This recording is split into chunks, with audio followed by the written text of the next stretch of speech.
ایک چھوٹے سے گاؤں میں رحمت علی نامی ایک بزرگ رہتے تھے۔ وہ بہت کفایت شار انسان تھے، ہمیشہ ہر چیز میں بچت کرتے، خاص طور پر بجلی میں۔ دن میں روشنی کے لیے کھڑکیاں کھول دیتے، پنکھے کم چلاتے اور فالتو بلب بند رکھتے۔ ان کے برابر میں ایک نوجوان اسلم رہتا تھا جو ہر وقت پنکھے، بلب اور ٹی وی چلائے رکھتا۔ مہینے کے آخر میں جب بجلی کا بل آتا تو وہ حیران ہو کر کہتا، بل اتنا زیادہ کیوں آیا؟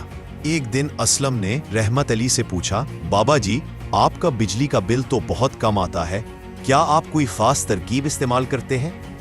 بابا جی مسکرائے اور بولے، بیٹا، بجلی اللہ کی ایک نعمت ہے، اگر ہم اسے ضائع کریں گے تو نہ صرف بل زیادہ آئے گا بلکہ آنے والی نسلوں کے لیے بھی مشکلات پیدا ہوں گی۔